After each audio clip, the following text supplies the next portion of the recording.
The invitation had come on a Tuesday, and Eloan Ashby had read it 4 times before she let herself believe it. The card was heavy-edged in gilt, the kind of paper that cost more than a housemaid earned in a season.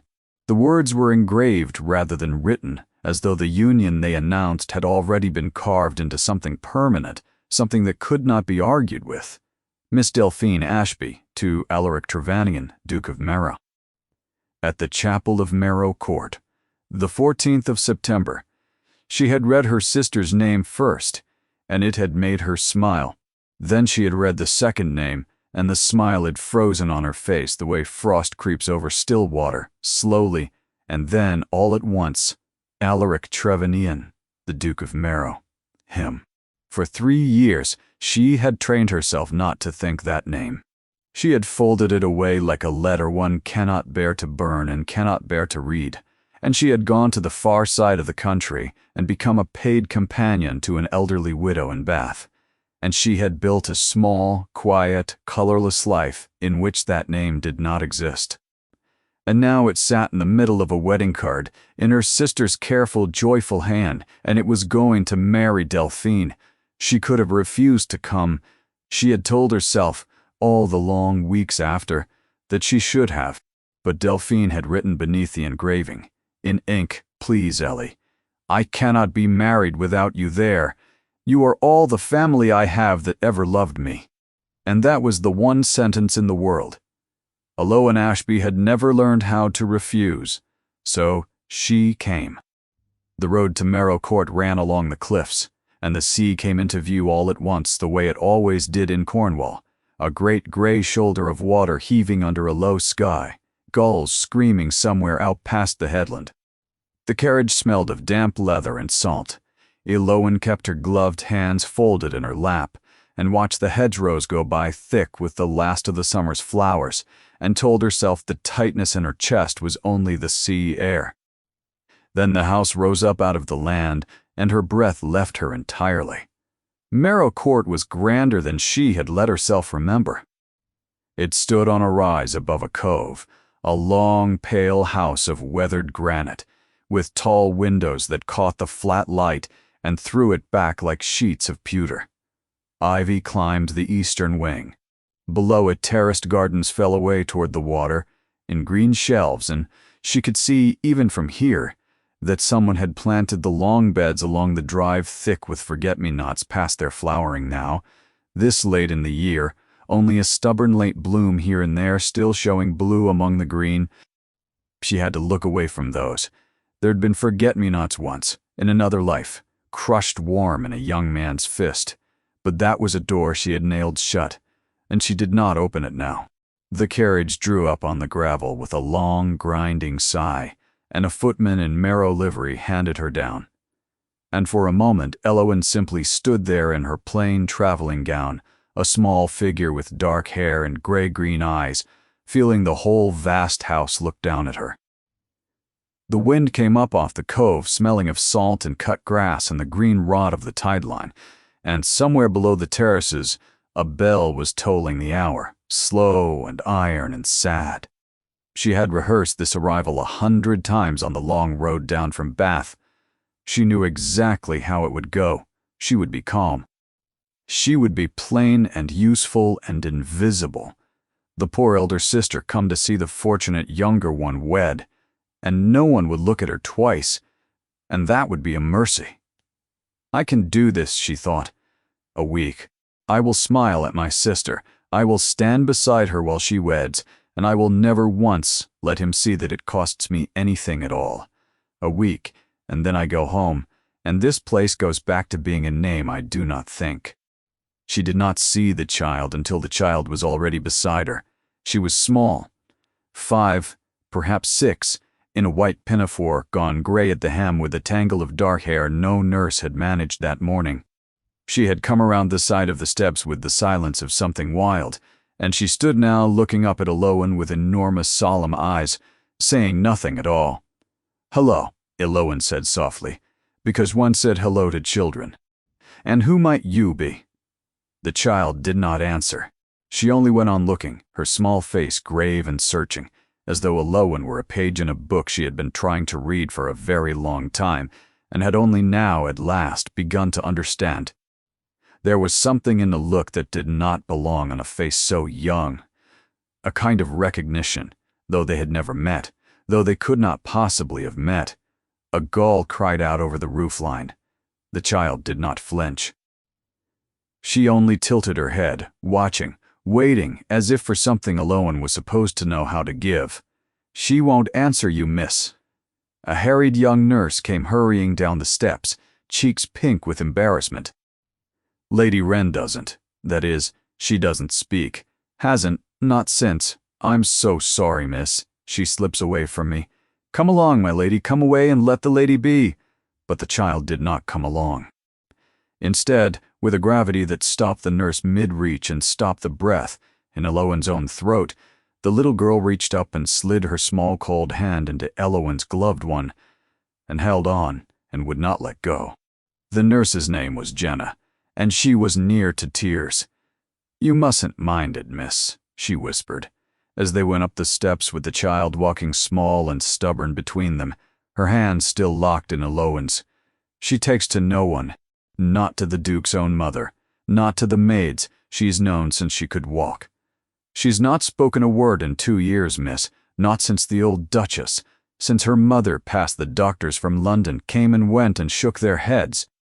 And now she'll not so much as let go of a stranger's hand."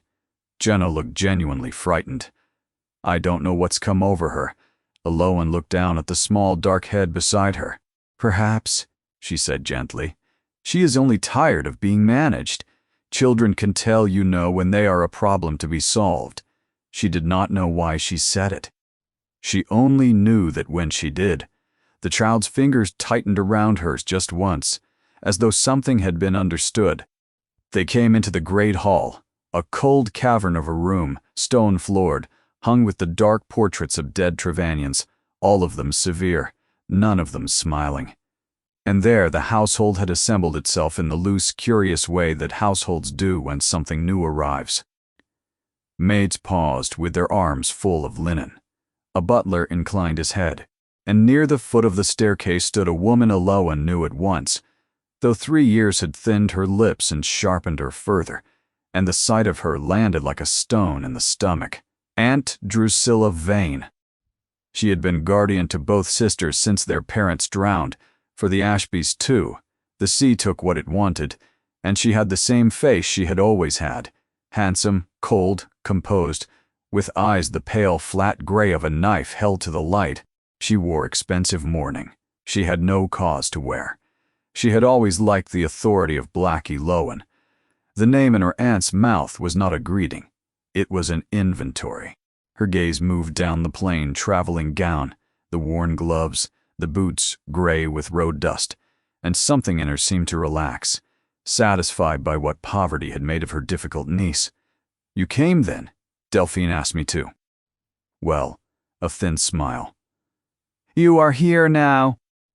You will want to make yourself useful and not." Her eyes dropped to the child clinging to Alowan's hand, and her whole face changed, tightening with something sharper than displeasure. "What is that child doing?" "She took my hand, Aunt." I could hardly refuse her. "That child does not take hands." Drusilla's voice had gone very quiet, and quiet in her had always been the dangerous register. "Jenna, take Lady Wren upstairs. At once. The Duke does not wish her paraded. Do you understand me?" The nurse moved to obey, murmuring, coaxing, and the child's hand was drawn from Eluan's finger by finger. And as she was led away up the great stair, the little girl turned, twisted round against the nurse's grip, and looked back down at Eluan with those enormous eyes, and her small mouth opened as though there were a word in it after all. But no word came.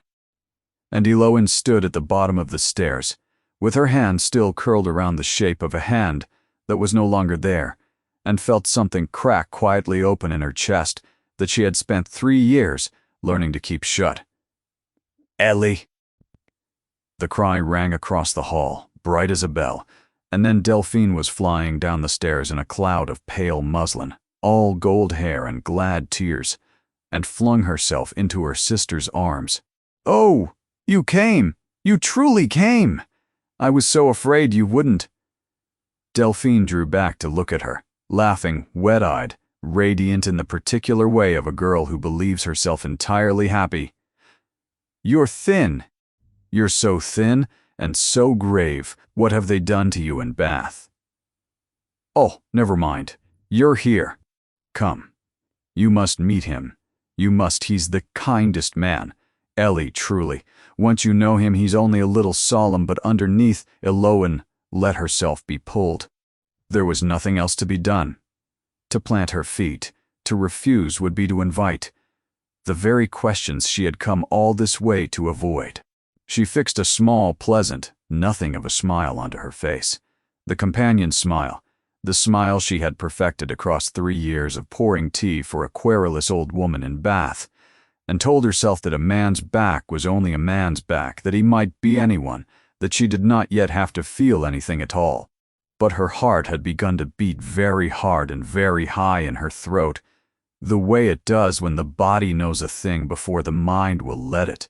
And Delphine caught Eloan's hand, the same hand the child had held, and pulled her laughing across the great hall toward the tall windows where a man stood with his back to the room, tall and dark and utterly still, looking out at the gray heave of the sea as though he had been looking at it for 100 years.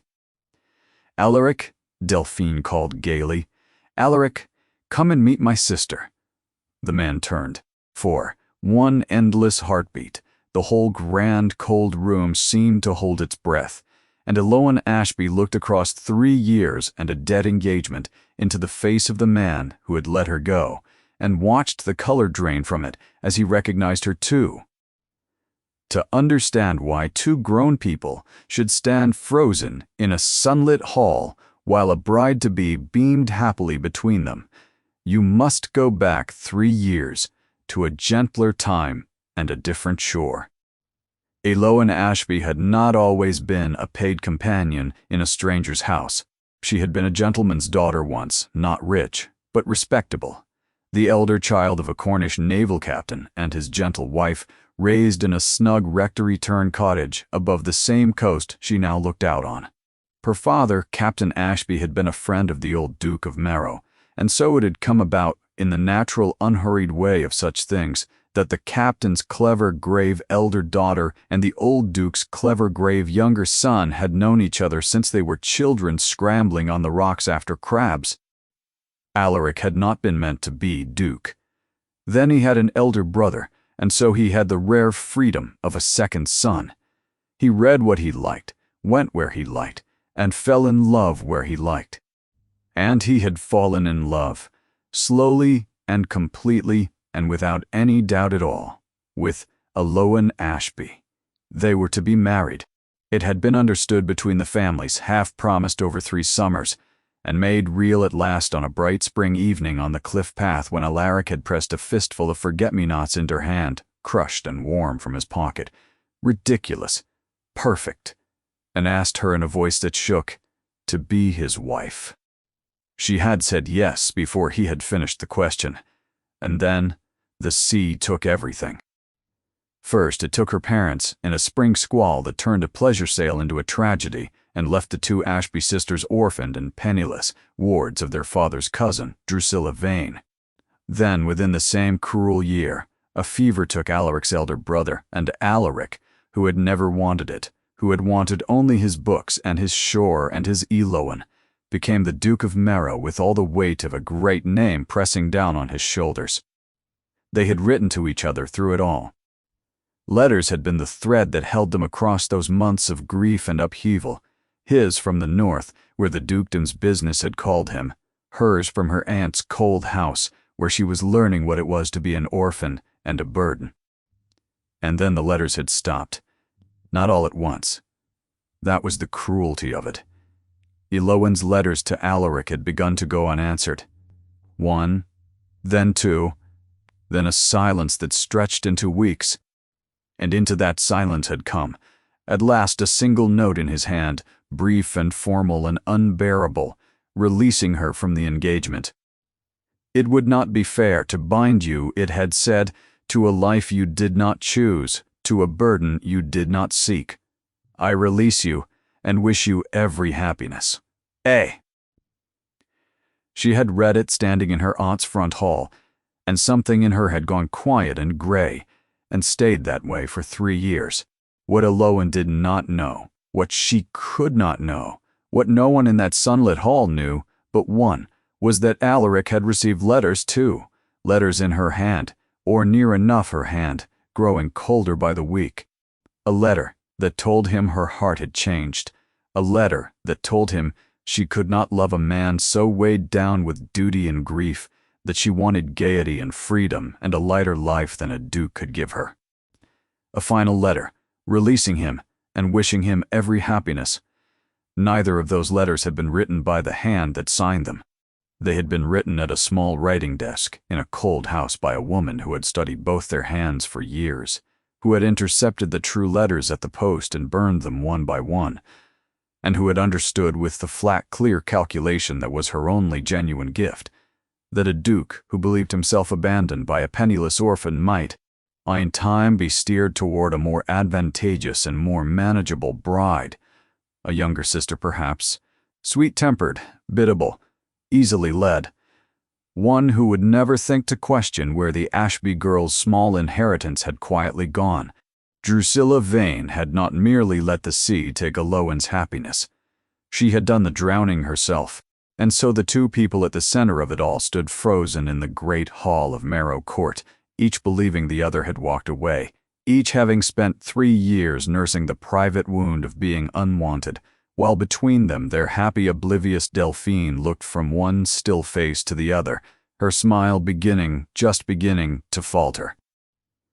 "Alaric," she said uncertainly. "Ellie, have you two met before?" For a long moment no one answered her. Then Alaric Trevanion, Duke of Marrow, bowed.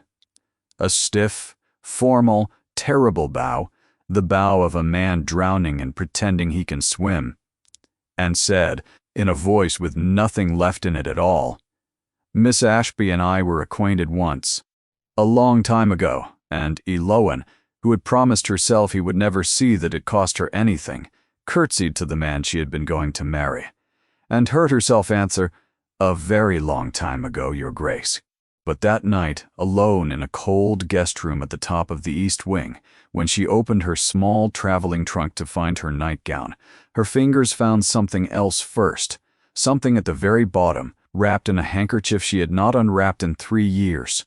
A letter, folded, sealed, addressed in her own hand, and never sent. The last letter she had written to Alaric on the night before his note of release had arrived. The letter that said she would wait for him through any grief, any duty, any weight the world could pile upon him, for as long as it took, for the whole of her life if need be. The letter she had carried to the post that terrible morning, and then, seeing his cold farewell already waiting for her, had brought home again, unsent, too proud, and too broken to send her whole heart to a man who no longer wanted it. She sat on the edge of the strange bed, with the sea booming against the rocks below, and she held the letter in her 2 hands, and she understood, with a slow, cold horror, only half of a truth she could not yet see the whole of. If I still have my last letter, then he never read the words I truly meant. So what, then, were the words he read? The days before a great wedding are their own kind of weather. Marrow Court filled with it, with florists and dressmakers, with hampers from the village, and crates of hothouse fruit, with the constant low industry of a house preparing to be looked at. And in the middle of all of it, Lowen Ashby learned very quickly what her place was to be. It was to be nowhere. Her aunt saw to that with the quiet efficiency of a woman who had spent a lifetime arranging things to her liking. There was no cruelty in it that anyone could have pointed to. It was only that Elowen was always, somehow, in the wrong room. When the sisters might have sat together over the wedding linens, Elowen was sent to count candles in the still room. When Delphine was fitted for her gown, Elowen was given a basket of the aunt's mending.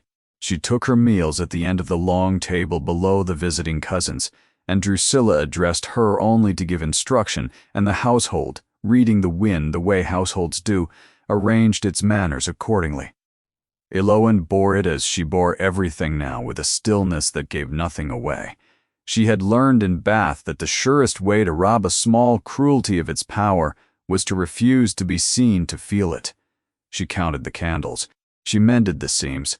She did not complain, and in the counting and the mending she made herself small and quiet and useful. And she moved through the great house like a shadow that had learned to apologize for falling. But she watched. She could not help but watch her aunt, this woman who had raised her without warmth and married off her parents' memory without grief, moving through the great house as though she owned it, and she began, slowly, to feel the shape of a question she could not yet put into words. It was Delphine who gave her the first hour of real happiness. The younger girl slipped into Eloan's cold little room on the second night in her nightgown with a candle, exactly as she had when they were small, and climbed onto the bed and talked until the tallow guttered, about the wedding, about her gown, about how frightened she was and how happy, all in the same breathless tumble. "He is good to me, Ellie," she said at the last, growing quiet. "I want you to know it. He does not love me. I am not such a fool as to think it. But he is kind, and he means to be a good husband, and there is the little one to think of. Poor mite, Aunt says a girl in my position cannot hope for love as well as a title. She says love is a luxury for the rich." Delphine's bright face clouded. "Do you think that's true?" Eloan looked at her sister, golden, trusting, about to marry the one man on earth. Eloan could not watch her marry, and felt the whole weight of the secret pressed down on her chest. "No," she said softly. "I don't think that's true at all." She did not sleep that night, and it was in the small, cold hours going down the servants' stair for a cup of water because she could not bear the ceiling any longer, that she heard the voices. The still room door stood ajar, and a lamp burned inside, and her aunt's voice came through the gap. Low, precise, unhurried. The morning after, and not an hour later. "I've told her already, but I wanted seen to. Order the trap for 6. She is to be gone before the house wakes." A pause, the clink of a bottle. She was a mistake to invite, whatever the girl wanted. The elder one has always had a way of unsettling things simply by standing in a room. Once Delphine is safely wed, she may go back to Bath and rot there, and good riddance. Another voice murmured something. Eloan could not catch the housekeeper. "Perhaps." "No," Drusilla said. "She is to have no time alone with the Duke. None. Do you understand me? Not a moment. If he should ask for her, you will find a reason. That is all." Eloan stood frozen on the dark stair, her bare feet cold on the stone, her heart going hard. "She means to have me gone before the vows, and she is afraid, genuinely afraid, of my speaking with him alone." She crept back up to her room and did not light a candle. She sat on the edge of the bed in the dark and took out the 2 folded papers she now kept together, her own unsent letter, and beneath it the farewell note in Alaric's hand that had ended her life 3 years ago, the note she had never been able to throw away. She unfolded the farewell note in the gray dawn light and read it again for the first time in years. "It would not be fair to bind you." She had read those words 1,000 times as a girl and drowned in them. But now, older, colder, taught by 3 years of copying an old woman's correspondence how a hand can be learned and mimicked, now she looked not at the words but at the paper itself, at the pale cream-laid sheet, at the faint watermark held up to the strengthening light, and her blood went slowly cold, because she knew that paper. She had seen a whole ream of it, her whole childhood, in the locked drawer of a certain writing desk. The faint crown and anchor watermark, the particular weight of it under the thumb. She had been made to write her copybook lines on the cheaper stuff, while that fine cream-laid paper sat locked away, too dear for a charity child's scrawl. Her aunt's desk, her aunt's paper, and a farewell note supposedly written by a heartbroken duke 100 miles to the north set down upon it. Elowen sat very still in the growing light while the whole shape of 3 lost years began, at last, to turn slowly over in the dark and show her its other, hidden face. Alaric Trevannion had not wanted to marry again. He said this to himself often, in the long nights, as though repeating it might make the coming wedding feel less like a slow walk into cold water. He had loved once, entirely, and the loving had been taken from him, first by silence, then by a letter. And he had folded that part of himself away, and given the rest to duty, because duty at least did not leave. There was the dukedom. There were the tenants, and the tin mine, and the endless grinding accounts. And there was Rend. His daughter was the great unhealed wound of his life. Ginevra, the wife, his family had found for him, in the gray, years after Elowen, a gentle, sickly, kindly woman he had respected without ever quite reaching, had given him the child, and then slipped away from a fever, and Wren had followed her mother into a silence no one could reach. 2 years, and not a word. 2 years of doctors and their useless verdicts, of the child growing quieter and stranger and further away, until Alaric had come to believe he had failed at the one thing that mattered, that he was a man who could not even hold his own child in the world. The marriage to Delphine Ashby was his mother's idea and Drusilla Vane's arranging, and his own weary surrender. The girl was sweet and young and would, everyone assured him, be a soft, warm presence in a cold house, and the child needed a mother, and a duke owed his name and heir, and love, he had long since decided, was a country he was no longer permitted to enter. Delphine deserved better than a husband who could not love her. But he would be kind. He had promised himself that much. He would be kind, and it would be enough, because it had to be. And then his mother's carriage had brought the bride's family down from Bath, and he had turned from the window of his own great hall and looked into a face out of a life he had buried, and the cold water had closed over his head entirely. Elowen. She was thin, that had been his first thought, a stab of it, absurd and painful, thin and gray and worn, in a gown 3 seasons old, with the composed, unreadable face of a woman who had learned to expect nothing. This was not the woman of the letters. The letters had told him of a girl hungry for gaiety, for balls and freedom and a lighter life than his grief could give her. He had pictured her, these 3 years, laughing somewhere in bright rooms, glad to be free of him. The woman in his hall did not look as though she had laughed in a very long time. It confused him. It sat wrong, like a sum that would not come out however he worked it. And Alaric Trevannion, whose only refuge from feeling had always been the cold, clean machinery of his own reason, found he could not stop working at it. He watched her, over those days, more than he should have. He saw how her aunt kept her small and busy and apart, and how she bore it without protest, and there was no bitterness in her bearing, only a kind of terrible practiced patience. He saw her with the servants, gentle, exact, thanking them for small things as though she knew what it was to go unthanked.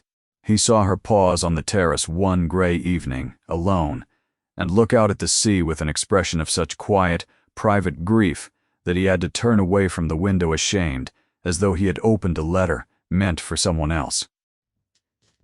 None of it matched the woman he had spent 3 years despising in order to survive. But it was Wren who undid him.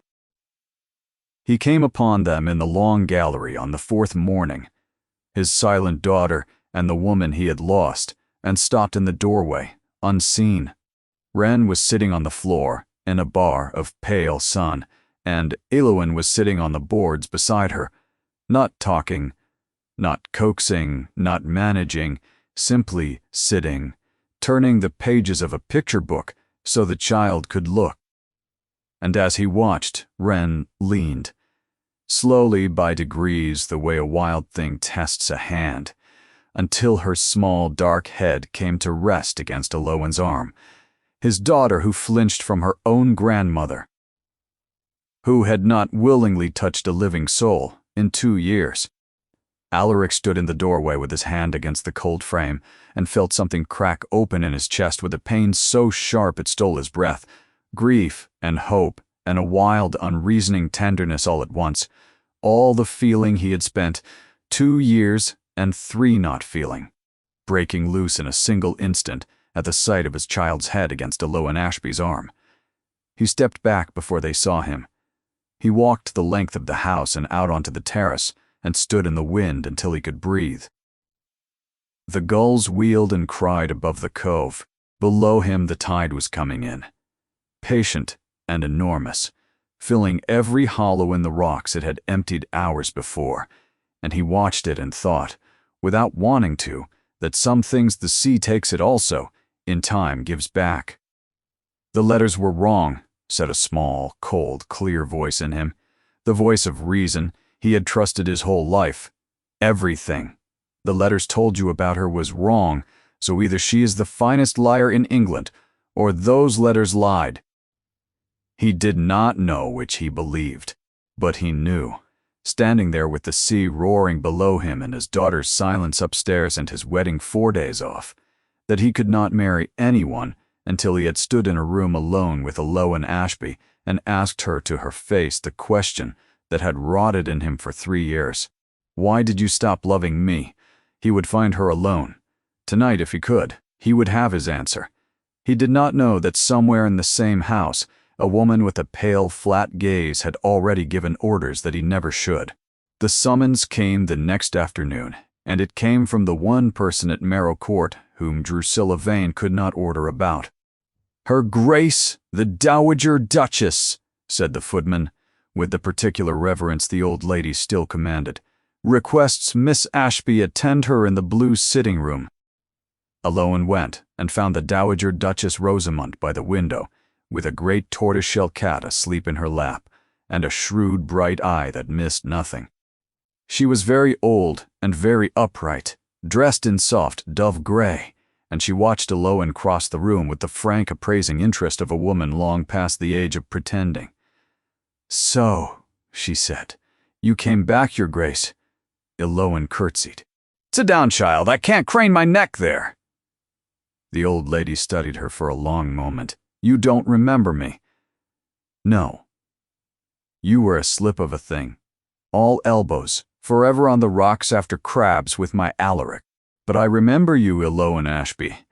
I remember when my son could not say 3 sentences without your name." In one of them her voice was dry, but her eyes were not, and then it stopped, as though a door had shut. And no one would ever tell me why. Eloan said nothing. Her hands had gone tight in her lap. "I watched a good man turn to stone," the dowager went on, quietly now. "I watched him marry a woman he did not love, because he had decided love was finished with him. And I told myself it was grief, his brother, then poor Ginevra, then the child's silence. Grief enough for any man." She stroked the cat with one thin ringed hand. "But grief does not shut a door like that. A door like that is shut by someone from the outside." The old woman's gaze sharpened on her. "You did not stop loving my son," she said. "It was not a question. I have watched your face for 3 days.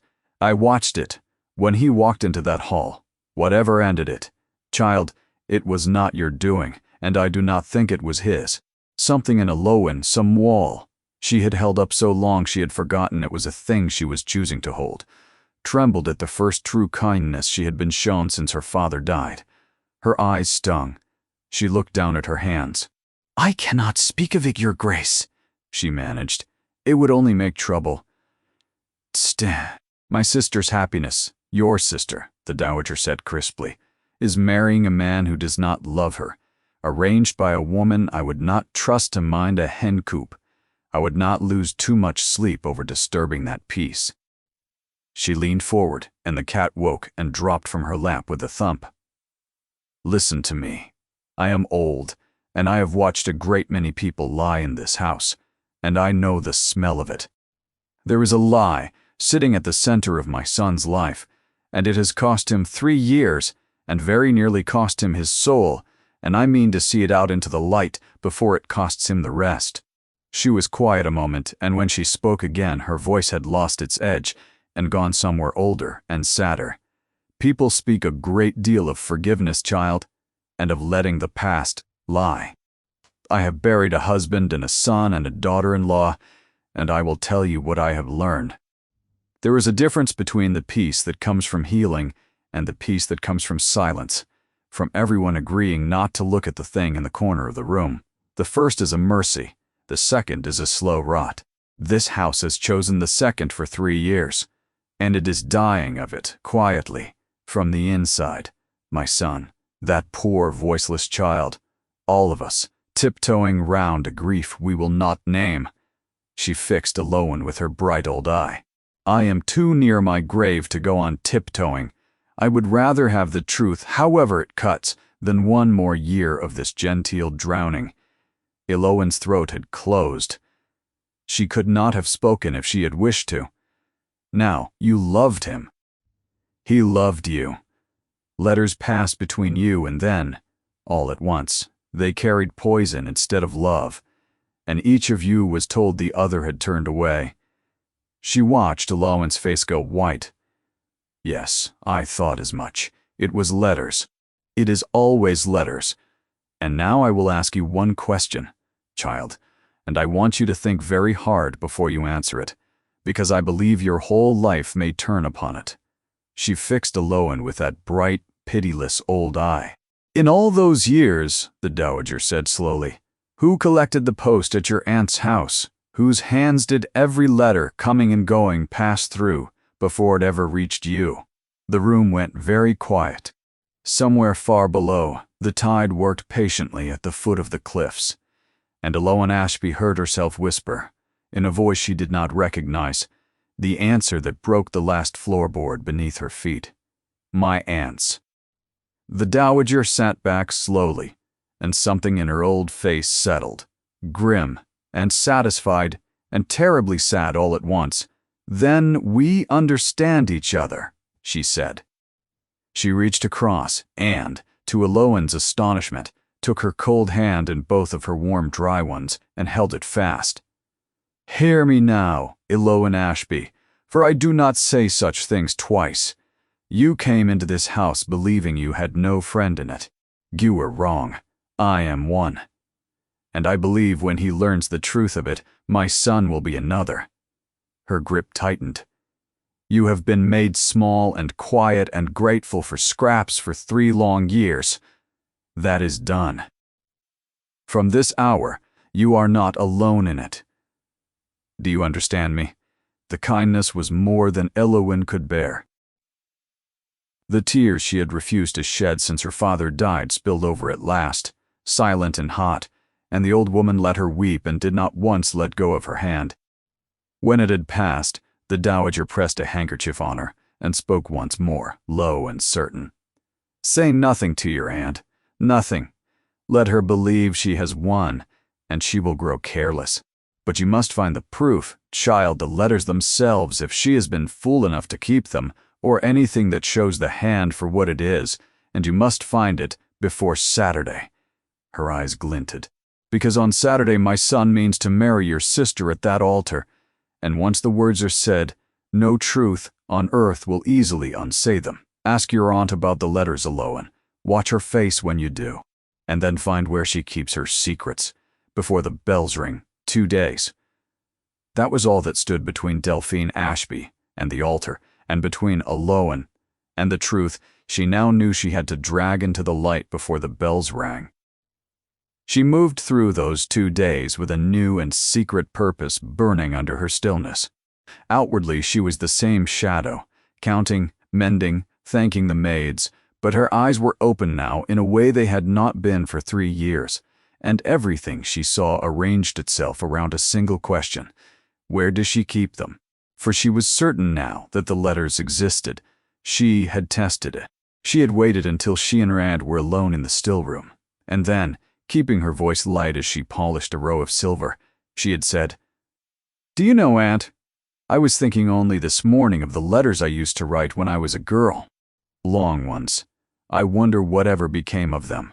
The reaction had been small and to anyone not watching for it, invisible. Drusilla Vane's hands had gone still on the account book before her. Just for a moment. Then they had moved again, smooth as ever. Girlish nonsense, her aunt had said, not looking up. Burned long ago, I should think. One does not keep such things. A pause, and then, in a different voice, quiet and flat and cold. You would do well to leave the past where it lies, Eloan. Digging in old ground turns up nothing but worms. Go and see to the linens. But Eloan had seen the stillness. And she had heard, under the flatness, the unmistakable low note of fear. She is afraid, and people do not fear what they have burned. There was a moment, too, that stayed with her. Passing the nursery that afternoon, she had found the door ajar and ran inside, alone, arranging and rearranging a row of pebbles on the windowsill with the fierce, wordless concentration that was the only language the child had left. Eloan had gone in and sat with her a while, saying nothing, and the little girl had leaned into her side and put one small pebble very deliberately into Eloan's palm and closed her fingers over it. A gift, or a question, or a plea. Eloan could not have said which, but she had understood one thing with sudden painful clarity, that whatever she did in the next 2 days, she was no longer doing it only for herself, or only for a love 3 years buried. There was this silent child now, who had chosen her and whom her aunt's schemes had already half-orphaned twice over. She put the pebble in her pocket and kept it there. There was, too, a strange gentleness waiting for her in the most unlikely quarter. Her aunt's own maid, Morwenna, a gaunt, gray, silent woman who had served Drusilla Vane for 20 years and been ground down to a shadow by it, stopped Eloan in a passage that evening, glanced both ways, and pressed a small hot pasty into her hands, wrapped in a cloth. "You're not eating, miss," Morwenna muttered, not meeting her eyes. "I knew your mother. She was good to me, when there was no one else. You've her look about you." And then, in a rush, so low Eloan barely caught it. "This is not a kind house, miss. It never was. If you ever have need of someone who remembers how things were—" She stopped, frightened at herself, and hurried away before Eloan could answer. Eloan stood holding the warm pasty and thought, there is someone who knows. She saw Alaric only twice in those 2 days, and both times the sight of him went through her like a blade. The second time he found her alone. She was in the little walled garden at dusk, cutting the last roses for the chapel as she had been bidden, and he came through the gate and stopped.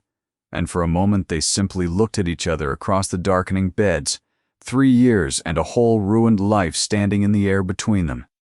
"Eloan," he said. Just that, her name in his voice, which she had not heard for 3 years, and which she had told herself she had forgotten. "Your Grace," she said, and her voice did not shake, which she counted a victory. He took a step toward her. "I must speak with you. Not like this, alone. There is a thing I have carried 3 years that I can no longer. His Grace is wanted, in the library. Mrs. Traywin, the housekeeper, had appeared in the gateway as if conjured, her face a careful blank. "Mrs. Vane is most particular, your Grace, the settlements. The lawyer is waiting." Eloan saw the flare of frustration in his face, quickly mastered. He was a duke. A duke did not brawl with his own housekeeper in a rose garden. But before he turned, he did a small thing that undid her. He looked at the roses in her hands, and then at her face, and he said very low, so that only she could hear it beneath the wind, "You used to wear them in your hair. On the cliff path. I have never once forgotten it." And then he bowed stiffly and was gone, leaving her standing among the darkening beds, with her heart pounding and a rose crushed unregarded in her fist. And Eloan understood, watching the empty gate, exactly what her aunt's orders had bought. A wall of servants and errands and lawyers, raised specifically to keep 2 people from ever standing alone in a room. Drusilla was not merely cruel. She was careful. and careful people keep their evidence close. She thought of the note on her aunt's own paper. She thought of the ledger she was sure must exist. She thought of a whole hidden life of theft and forgery, and how a woman like Drusilla Vane, who trusted no one, would never entrust such things to another's keeping or another's hearth. No, she would keep them where she could put her hand on them in the dark. She would keep them close. That night, lying awake while the wind rose off the sea and the first far growl of a storm rolled in over the water, Lowen made her decision. Her aunt never let a certain object out of her sight, a flat rosewood dispatch box, brass-bound, that traveled with her everywhere and lived, locked, on the writing table in her private sitting room. Lowen had watched her lock things into it and unlock it with a small key she wore on a chain at her waist. Even to dinner, whatever Drusilla Vane most feared to lose was in that box. The storm would cover any noise. The house would be sleeping, and there was only one night left before the last night, and the last night would be too late tonight. Then Elowen lay in the dark and listened to her own heart and the coming storm. Tonight I open the box, or I lose him a second time forever. The storm came in off the Atlantic a little after midnight, and Merrow Court groaned under it like a ship. Rain drove against the windows in long hissing sheets. The wind found every gap in the old granite and moaned through the passages, and somewhere below, the sea flung itself against the rocks of the cove with a sound like the world ending. Lowen went in her stockinged feet, a single unlit candle in her hand, down the black length of the east wing toward her aunt's sitting room. Her heart beat so hard she thought the house must hear it over the storm. Twice she froze at a sound, and found it was only the wind. Once lightning lit the whole passage white, and she saw her own reflection in a black window, a pale ghost of a woman, and nearly cried out. The sitting room door was unlocked. Of course it was. Who would dare? She slipped inside and pushed it to behind her, and stood breathing in the dark, and then, with hands that would not quite steady, she struck a light. The rosewood box sat on the writing table, brass gleaming faintly in the candle flame. It was locked, and she had no key. But she had come prepared with the thing her 3 gray years as a companion had taught her: patience, and a hairpin, and the memory of an old locksmith in Bath who had shown a bored young woman once how a simple wardlock gives if you are gentle and do not hurry it. She knelt, she worked. The storm howled. Her hands shook and steadied and shook again. The lock gave with a small click that seemed to her louder than the thunder. She lifted the lid, and there, beneath a false leather tray that came away in her fingers, she found them. Not love letters. Better and worse. A ledger, thin, close-written, in her aunt's own precise hand, and Lowen had only to read a single page by the leaping candle flame to understand it. Sums, dates. The rents of a small Devon property that was hers by right, drawn quarter by quarter into Drusilla Vane's own accounts. The sale of her mother's jewels. The steady, patient, years-long theft of everything 2 orphaned girls had been left, hidden behind a guardian's tender care. Motive, said the cold, clear part of her mind, even as her hands trembled with rage. This is why. Not only to steer a duke to the biddable sister, but because a married, settled, incurious Delphine would never think to ask where the money went, and a heartbroken Lowen, exiled to Bath, could not. And beneath the ledger, tied in a faded blue ribbon, I rather thought, said a voice from the doorway, that you would come. Lowen turned. Alaric stood in the doorway, a candle in his own hand, rain still bright in his dark hair. He had not been able to sleep either. He had come, she would learn, to lie in wait for the chance to speak with her that the house had denied him, and had seen her light moving down the passage, and had followed. For a moment neither moved. Then his eyes went past her to the open box, the ledger, the ribboned bundle, and his face changed.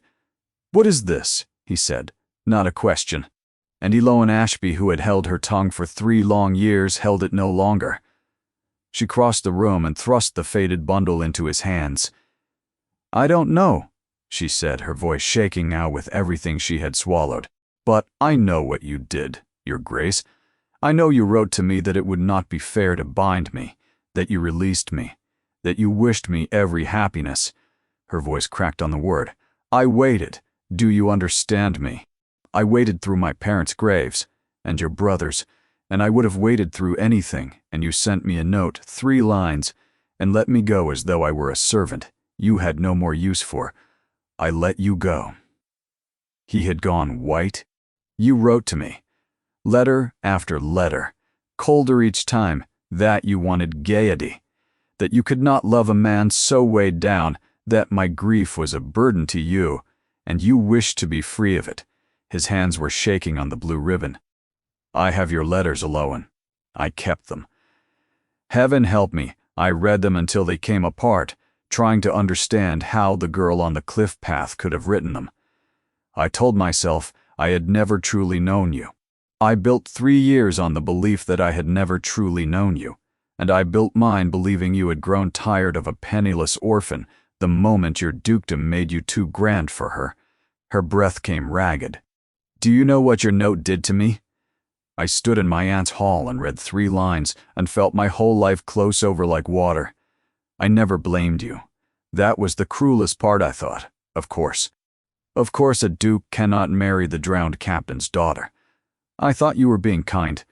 I would sooner have cut off my hand than send you those words. I never wrote mine." They stared at each other across the little candlelit room while the storm screamed against the glass. For a long moment, neither of them breathed. And then, slowly, the same impossible thought rose in both their faces at once. The thought of 2 people who have each spent years believing themselves unloved and who realize, in a single lurching instant, that the story they had built their grief upon was never true. "I never wrote those words," Aloan whispered. "Nor I mine," he said. And in the silence that followed, both of them turned slowly to look at the faded blue ribbon in his hands. He pulled it loose. The paper spread. And there, in the leaping light, they saw it together, draft after draft in a careful laboring hand, a hand practicing to be 2 other hands, Eloan's loops, worked over and over until they came near enough, his own square strokes copied and copied. Cold sentences composed and crossed out and bettered. "Your grief is a burden I did not seek," written and struck through and rewritten harder. A whole patient forgery of 2 hearts, kept as such creatures keep everything, as leverage, as insurance, as a thing too useful ever quite to burn. Aloan picked up one of the practice sheets with a hand gone numb. Her own name, written 30 times down a page in her aunt's cramped hand, each E a little truer than the last. Like a child learning to write, except it was not a child. It was a grown woman patiently teaching herself to counterfeit a girl's love so that she might snuff it out. The wickedness of it was so cold, so domestic, that Aloan felt sick. "She wrote them," Alaric said, and his voice was terrible. "She wrote them both. She has been standing between us the whole of 3 years. The truth of it broke over them like the sea over the rocks below. 3 years. A dead marriage arranged, a living one about to be. All of it built on a lie a jealous, grasping woman had penned at a writing desk." Aloan felt the room tilt, felt, absurdly, like laughing and weeping at once, felt Alaric's hand close hard around hers as though to keep them both from falling. "Aloan!" he said low, and there was 3 years of grief in it, and something else, waking underneath. "Aloan, I never stopped." The door crashed open. It was not Drusilla. It was Jenna, the nurse, wild-eyed, her nightcap askew and her candle guttering, and she was already sobbing before she had the words out. "Your Grace. Oh, Your Grace, forgive me. Lady Wren, she's not in her bed. The window's open. The little garden door standing wide to the storm. I've looked everywhere. We've all looked. She's gone. Your Grace, she's gone out into the night." For one frozen instant, the three of them stood in the ruined secret of the little room, while the storm shrieked and the sea roared for its own. The proof was in their hands. And the child was gone into the dark. The house came awake all at once, the way houses do at the word child, and the word lost in the same breath. Lamps flared. Boots pounded. Grooms were sent to the stables and footmen to the cliff path, and Mrs. Stables Trewen stood in the hall calling names, and out of her own room in her wrapper came Drusilla Vane, her gray plait down her back, demanding to know the meaning of the uproar, and going very still indeed when she saw the rosewood box in Eloan's arms and the blue ribbon in the Duke's hand. But no one had time for her now, not even her. "The cove," Eloan said. Alaric turned. "What? She won't have gone to the cliff path. They'll not find her there." Eloan was already pulling a cloak from a peg, her mind moving fast and sure. "Think, where does a grieving child go?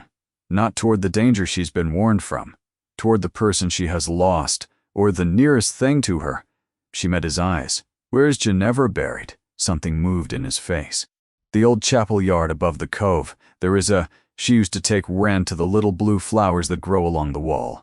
The forget-me-nots. They went together out into the screaming dark, lantern-swinging, rain-like thrown gravel. The path to the old chapel yard ran along the cliff edge above the cove, and the sea below was a white fury in the lantern light, and Eloan's heart was a fist in her throat the whole way. The wind tried to tear the light from her hand and the breath from her lungs.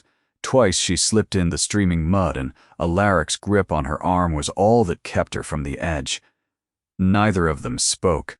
There was no room in either of them for anything but the same drumbeat prayer. Let her be there.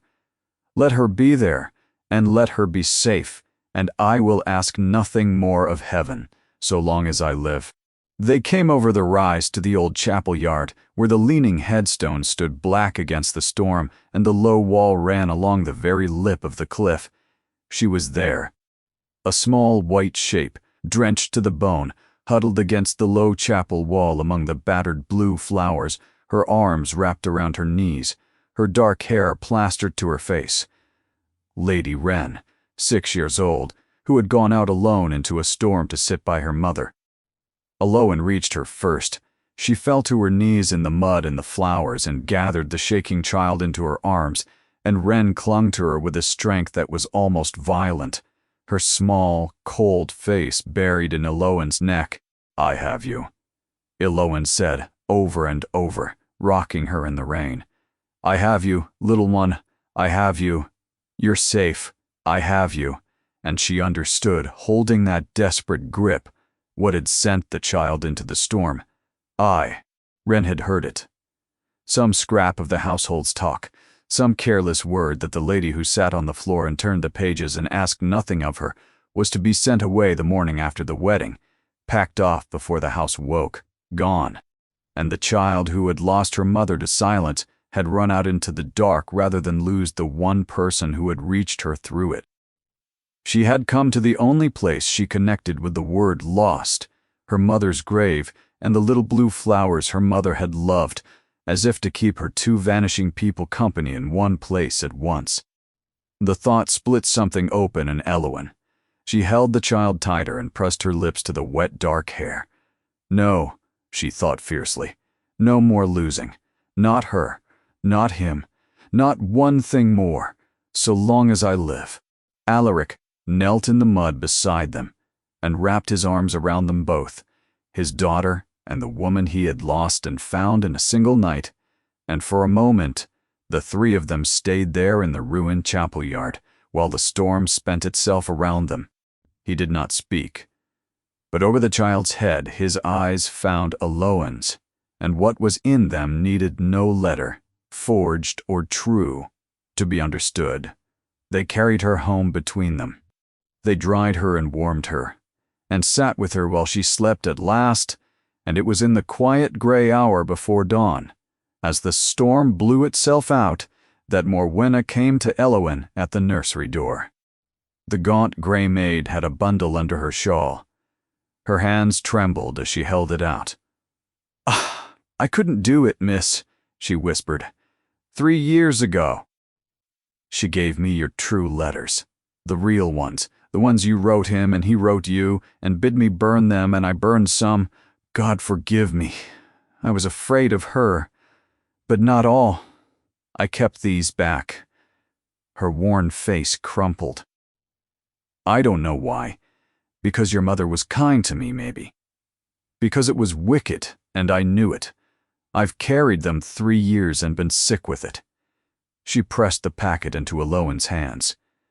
"Your own hand, miss, and his, the true ones. If it should ever come to anyone needing proof of what she did, I'll stand up and say it. I'll say all of it. I'm done being afraid of her."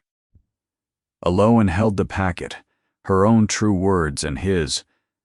Saved from the fire by a frightened woman's last shred of conscience, and could not speak.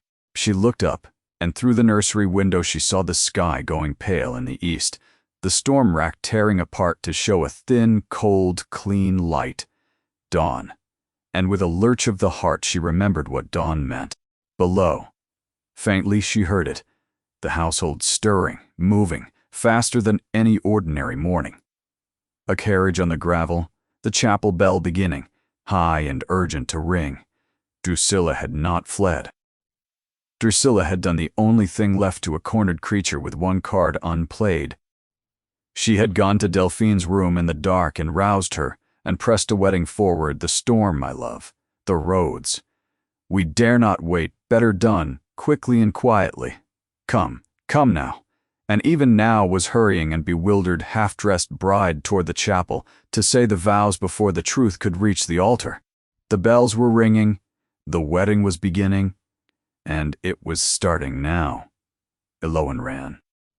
She ran with the packet of letters clutched to her breast, and Morwenna stumbling behind her, and her heart hammering down the great stair, and through the hall, and out across the wet gravel toward the chapel, where the bell was ringing and the door stood open, and within, a vicar's voice had already begun the words that would bind her sister to the man she herself had never stopped loving. She burst through the chapel doors. The scene stopped her on the threshold like a wall. The little chapel, gray-lit through storm-washed windows. Delphine at the altar in a hastily pinned gown, pale and confused. The vicar, prayer book open. The Dowager Duchess in the front pew, upright and watchful, having refused every attempt to keep her away. Drusilla Vane at the aisle's head, gray-faced, rigid, willing the words on by force of her flat, cold stare. And there, waiting at the altar, tall and dark and still, exactly where the whole of it had been driving from the first, the Duke who had once let her go. Except he was not looking at his bride. He had turned at the crash of the doors, and he was looking down the aisle at Eloan. And on his face was not the resignation of a man being married, but the blazing, unmistakable resolve of a man who has been waiting for exactly this. He had let Drusilla Vane hurry them all to this altar for one reason only. A lie so vast deserved to die in the open before every witness she had herself assembled to seal it. If any man can show just cause, the vicar was saying, why these two may not lawfully be joined together, let him now speak, or else hereafter forever hold his. I can. 2 voices, Eloan's from the doors, and Alaric's from the altar. They spoke the words together. The chapel erupted in a rustle of shock. Delphine's hand flew to her mouth, and Drusilla Vane rounded on the room with the snarl of a trapped animal. "This woman is jealous and deranged," she cried. "She has always coveted her sister's good fortune. Seize her, someone, remove her." "No one," said the Dowager Duchess, rising slowly to her feet, her voice ringing to the rafters, "will remove anyone. Let the girl speak." And Eloan walked up the aisle of that chapel, no longer the gray shadow who apologized for falling, but Eloan Ashby, upright, drenched, terrible, with 3 years of held truth. And she laid the letters on the altar rail, and she told them, all of it, the betrothal on the cliff path, and the fistful of forget-me-nots, the letters that had passed between two loving hearts, and the poison that had crept into them week by week, until each believed the other had turned cold. The 3 lines that had ended her life, written on paper she had known since childhood, her aunt's own paper, the years of gray exile in Bath. And then, her voice never rising, never breaking, she told them of the rosewood box and what it held, the ledgers, the stolen rents, the sold jewels, the whole patient architecture of a guardian's greed, built on the ruin of the 2 girls she had been trusted to protect. She did not do it for spite alone, Eloan said, into the ringing hush. She did it for money. A married sister, safely settled to a duke, would never think to ask where her inheritance had gone. And a heartbroken sister sent away to be a stranger's companion could not. Every lie she told served the same master. She sold my happiness and my sister's to cover a theft. And Morwenna, weeping, stepped forward and swore before God and the vicar that every word was true, that she had seen the forgeries penned at the writing desk night after night, that she had been handed the true letters and ordered to burn them, and that she had not been able to make herself burn them all. Drusilla's face came apart piece by piece as she spoke. "Show me," said the Duke quietly. He took up the true letters and the forged drafts side by side and held them to the gray light, and the vicar looked, and the dowager looked, and even poor bewildered Delphine looked, and there was no mistaking it. The labored hand, the practiced loops the lie made visible. "You wrote these," Alaric said, turning at last to Drusilla Vane, and his voice was the sea against the rocks. "You stood between us for 3 years. You stole these girls' inheritance and their father's memory, and you would have stolen the rest of all our lives this morning rather than be found out."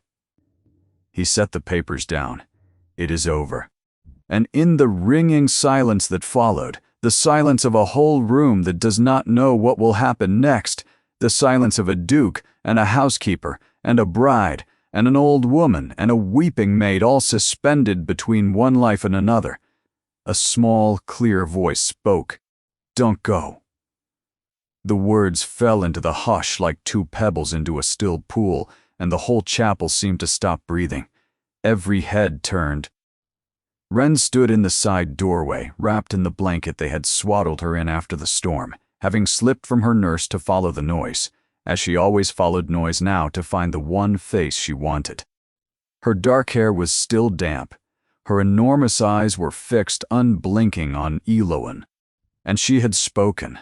She, who had not made a sound in 2 years, whom the finest doctors in London had given up as lost, inside her own grief, she had spoken, in a voice rusty and small, and utterly, unmistakably certain. "Don't go," Lady Wren said again to the woman who had reached her through the dark, and her small face crumpled, and she held out both her arms. For one heartbeat no one moved. Alaric had gone rigid, his hand at his mouth, and a sound escaped him that no one in that house had ever heard a duke make.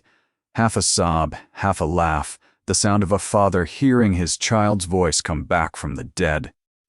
Then Eloan was across the chapel and on her knees on the cold stone with her arms around the child, before she knew she had moved, weeping without shame.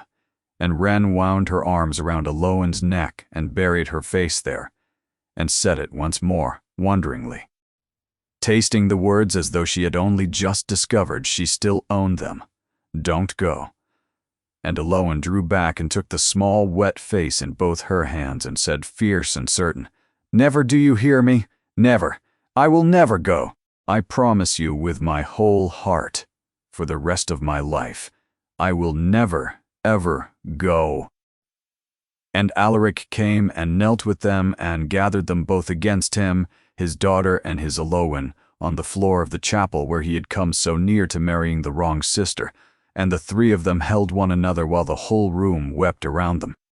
It was Delphine who broke the last of it open. She had stood at the altar through all of it forgotten, her wedding collapsing around her, and when Eloan at last looked up at her sister in dawning horror, ready to beg forgiveness, she found Delphine not weeping but smiling, a wobbling, brilliant, relieved smile, tears standing in her eyes. "Oh, Ellie," she said, "you goose. Did you think I wanted this?" She came down from the altar, stepping out of the whole arrangement as lightly as stepping out of a coat, her hastily pinned veil trailing forgotten behind her, and took her sister's wet face in her hands. "I never loved him. He never loved me. We both knew it, two polite strangers, doing our duty and calling it a wedding. Aunt kept telling me this was all a girl in my position could hope for, that love was for other luckier people, and I believed her because she had sent away the one person who would have told me otherwise." Her voice broke, then steadied. "She sent you away, Ellie, so that I would have no one left to tell me the truth." She looked at Alaric, at the child in Eloan's arms, at the damning letters spread upon the altar rail, and understanding filled her face like sunrise. "But it was never mine to have," Delphine said softly. "Any fool can see it now. It was always yours. From the cliff path, from the very first, it was always yours." And she gathered up her sister's cold hand and the Duke's together and pressed them one into the other and stepped back and gave them her whole glad blessing. And the wrong wedding ended at the very lip of the altar in the only right way it ever could have. What to do with Drusilla Vane was, in the end, Eloan's to decide, and everyone in that gray dawn chapel understood it. The law would have taken her. Forgery, embezzlement, the theft of a ward's inheritance, a magistrate would have been glad of it, and there was proof enough now to see her ruined, imprisoned, disgraced before the whole county. Alaric, white with a cold fury, was ready to send for the constable that very hour. Even Morwenna, who had feared her 20 years, would not have wept. Eloan stood in the chapel with the child's hand in hers, and looked at the woman who had stolen 3 years of her life, her fortune, and very nearly her whole future, and found to her own surprise that she did not want it. "No," she said quietly. "Eloan," Alaric turned to her, "after everything I know what she did." Eloan's voice was steady. "I have known it in my body every gray morning for 3 years. And I have learned this much from it, Alaric, that to give back cruelty for cruelty only makes the world a little colder, and I am so tired of the cold." She looked at Drusilla, shrunken now, exposed, an old woman whose whole life had been built on control, and who had just watched every last thread of it burn. "The Dowager told me something the day she took my side.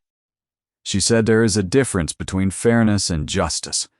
Fairness would be to do to my aunt exactly what she did to me, to see her cast out, penniless, disgraced, made small and sent away to rot. And I could have it. Everyone in this room would help me to it." She shook her head slowly. "But I don't want to become her in order to punish her. I don't want her destroyed. I want her gone. I want her small and quiet and powerless and far away. And I want never to think of her again."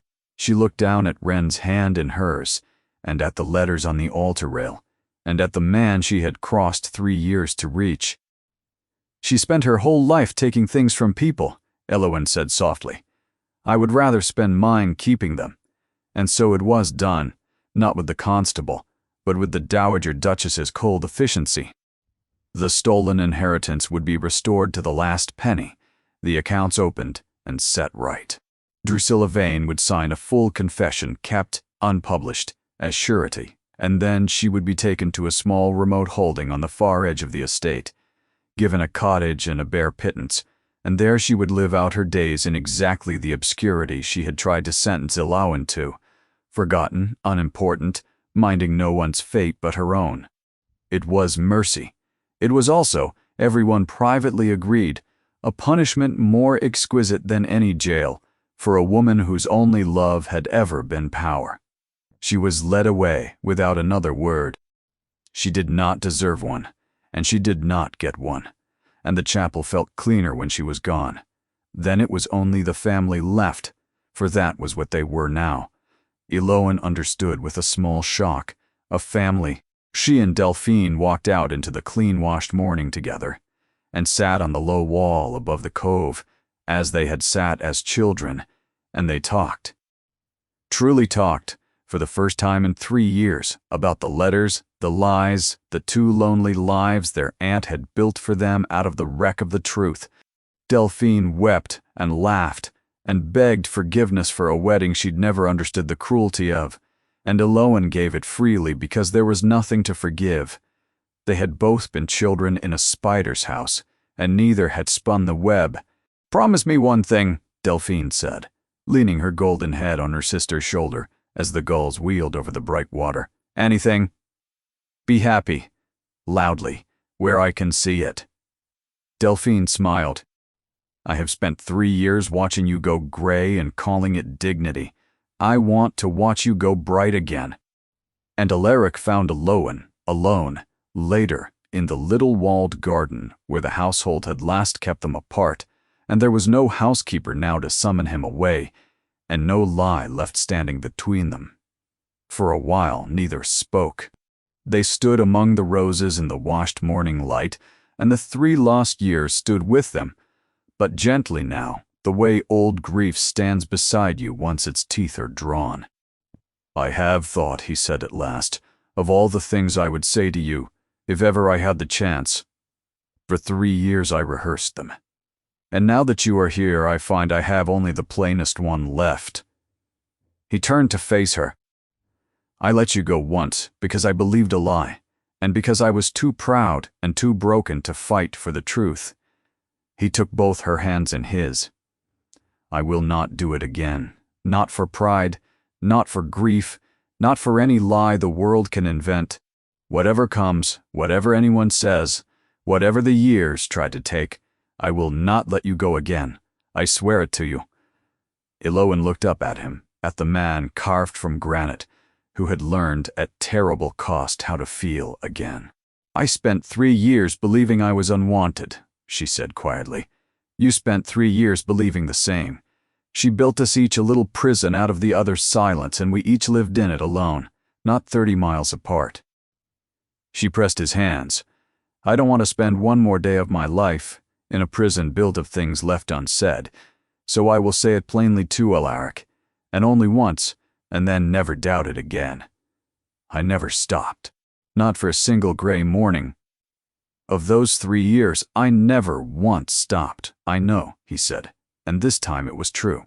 Spring came late that year to the Cornish coast, but when it came all at once, the cliffs greening, the gorse blazing gold, and along every terrace and wall of Merrowcourt a haze of small blue flowers, forget-me-nots, thousands of them, planted fresh that season by a duke who had at last remembered how. And on a bright morning in May, the chapel bells rang out over the cove for a wedding, the right one this time. Eloan Ashby walked up the aisle of the little gray chapel in a gown the color of the flowers, her dark hair uncovered, her gray-green eyes bright and unafraid. There was no shadow left in her step, no companion's apology in the set of her shoulders. She had her name back and her fortune, restored to the last penny and set right by the dowager's lawyers. She had her sister, she had a home. But more than any of it, she had the thing her aunt had tried to steal 3 years ago at a cold writing desk, and had only, in the end, delayed. For love that is true does not die when it is buried. It waits. It waits under the ground through every long winter, patient as a seed for the tide to turn and the light to come back. At the altar, the Duke, who had once let her go, stood waiting for her, but there was nothing of surrender in his face now, nothing of stone, nothing of the grieving ghost who had stared out of a library window at a gray sea. He was smiling, openly, helplessly, the way he had slowly relearned to do this last half-year, like a man recovering the use of a limb he had thought lost for good. When he saw her, he forgot, for a moment, all his ducal gravity, and simply watched her come to him as though he could not believe his fortune, and did not intend to waste a second of it pretending otherwise. Beside him, in a small blue dress, scattering forget-me-nots from a basket with fierce concentration, stood Wren, who chattered now endlessly, making up for 2 years of silence, and who had 3 weeks ago slipped her hand into allowance and said, testing the word out shyly. Mama Andy Lowen had had to kneel down in the passage and hold her a long while before she could trust her own voice to answer. The Dowager Duchess Rosamond sat in the front pew, upright and triumphant, in a hat of quite unreasonable size, dabbing her eyes and pretending she was not. Delphine stood as her sister's maid of honor, radiant beside a shy young curate from the next parish whose eyes had a way of finding her across a room. But that is another story, and a happy one, and it can wait. And when the vicar spoke the words, "If any man can show just cause," and let the silence hang, there was this time no crash of doors, no lie waiting in the wings. There was only the sea beyond the walls, patient and enormous, and the blue flowers nodding at the windows, and a woman and a man who had crossed 3 years of engineered darkness to stand, at last, in the light together. Afterward they walked down through the terraced gardens to the wall above the cove, the 3 of them. The great bright water spread out below, blue and gold and gentle now, as though it had never in its life flung a storm at anyone. "Do you remember," Alaric said, "what I gave you the first time I asked?" Elowen laughed, a real laugh, loud and unguarded, the kind Delphine had made her promise, and bent and picked a small blue flower from the wall, and pressed it into his hand as he had once pressed a whole crushed fistful into hers on a windy evening a lifetime ago. "Forget-me-nots," she said, as though we ever could have. He closed his fingers over the flower and over her hand both. The sea had taken so much from them. Her mother and her father, his brother. Poor, gentle Ginevra, 3 whole years of 2 lives that should have been spent together. But the sea, in the end, gives back what it takes, if only you can wait for the tide. And the great cold house that had been a place of forged letters and locked boxes and a child's terrible stillness was cold no longer. It was warm with a small girl's endless chatter, and loud with an old woman's laughter, and full to the rafters with a love that had been buried alive and had grown up through the dark. Anyway, like a blue flower forcing its way up through solid stone toward the light, because that is simply what such things do. Wren tugged at Elowen's hand and pointed out at the water, saying something, and then everything, and then anything at all. 2 years of unspent words come tumbling out of her all at once, her voice as bright and tireless as the chapel bell. And Elowen Ashby, who had come back to Merrow Court only for her sister's wedding, and had stayed for the whole of her own life, gathered her husband and her daughter close against her in the clean sea wind, and was at long and hard-won last, loudly and openly and unmistakably happy.